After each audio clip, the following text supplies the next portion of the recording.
Ош шаарынын Борбордуу көчөсүндө бул күнү таң эрте Союз учурундагы унаалар, УАЗдар катарынан тизилип турду. Эски доордун унаалары жөө жүрүшкө топтолуп жаткан адамдардын кызыгуусун жаратты. Жеңиш күнүнүн 73 жылдыгын майрамдоо өлбөс өчпөс полк жөө жүрүш менен башталып, ага согуштун ардагерлери, орктун каармандары, мекеме ишканалардын кызматкерлери жана шаардыктардын катышуусунда өттү. Жөө жүрүшкө чыккан инсандар согушка катышкан ата-энелердин сүрөттөрүн ала чыгышкан. Спасибо деду за победу. Бүгүн атабыздын согушту сыйлап, анан илгери азыркы балдарга үлгү болсун деп, ошо чоң аталарын сыйлап бүгүн жөө жүрүшкө чыктык.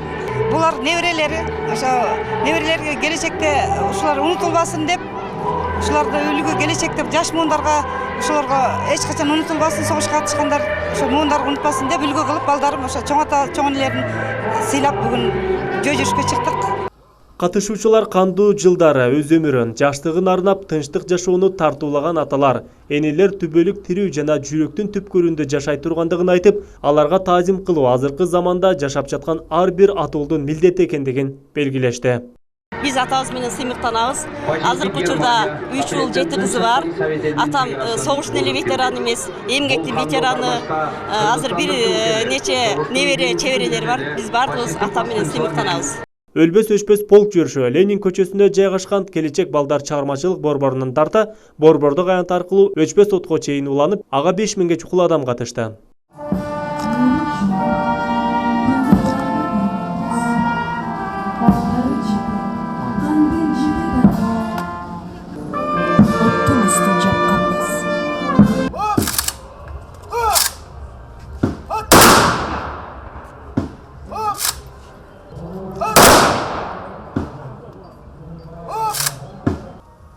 Бул күнү эски унаанын алдына олтуруп, элге кол булгалаган 96 жаштагы Камыт Сатыбалдиев көпчүлүктүн эсинде калды.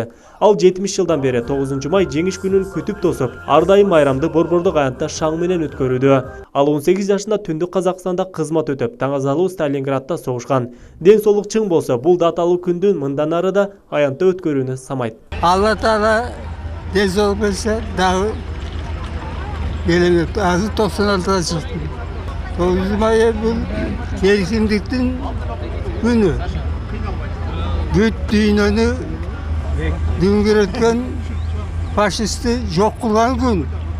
Улуу атамекендик согуштун жеңишини Борбордук аянттагы майрамдык салтанатка биринчи вице-премьер-министр Кубатбек Боронов, Ош шаарынын мэри Айтмамат Кадырбаев жетектеген жергиликтүү бийлик өкүлдөрү, өкмөттүн Ош облусундагы ыйгарым укуктуу өкүлү Талайбек Сарбашев, жогорку кеңештин депутаты Айнуру Алтыбаева, шаардык кеңештин төрагасы Жапарбек Орманов, мекеме ишканалардын жетекчилери, улуу атамекендик согуштун ардагерлери, мамлекеттик кызматкерлер жана кала тургундары катышты.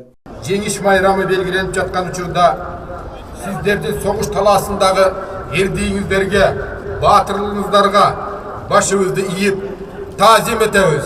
Кудайым, Кудайым сиздерге өмүр берсин. Баарыңыздар небере чөбөрөлөрүңүздүн жакшылыгына кубанып, ар дайым аман болуңуздар. ардактуу ардагерлер, биз сиздерди өлкө тарыхы менен тагдырлаш басып өткөн жолуңуздардан атамекенге болгон сүйүүнүн, эли жерине чексиз берилгендиктин жана оруктагы кайратмандыктын сыймыктуу үлгүсүн көрүп келебиз. Сиздер жан бердиңиздер, бирок намысты берген жоксуздар.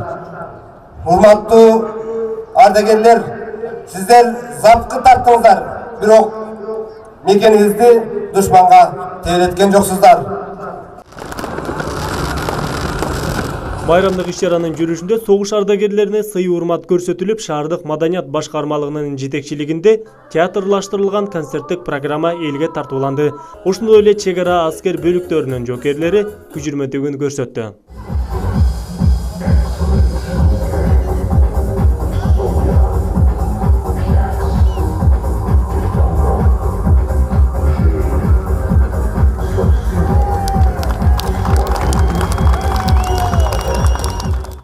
Ал арада Сүйүү Сейил багында аскердик талаа ашканасы аталган жоокер ардагерлер үчүн согуштун ардагерлерине, орктун каармандарына аскердик ботко сый тамак уюштурулуп, бийлик өкүлдөрү ардагерлер менен баарлашты. Ар бир майрам өзү менен өзгөчөлөнөт. Быйылкы жылдагы былтыркы жылга караганда өзгөчө өткөрдүк деп ишенебиз. Анткени мына биздин борборду кантип өткөргөн программабыз былтыркы жылга чагыштырмалуу башкача болгон. Быйылкы жылы биздин баатырыбыз Муктар Нургазиевди чагылдырдык. 9 май улуу жеңиштин 73 жылдык майрамдык салтанатына 20 миңден ашуун адам күбө болгондугун шаардык мэриядан билдирет. Маалымат үчүн айта кетсек, улуу ата мекендик согушка Ош шаарынан 14.621 адам чакырылган.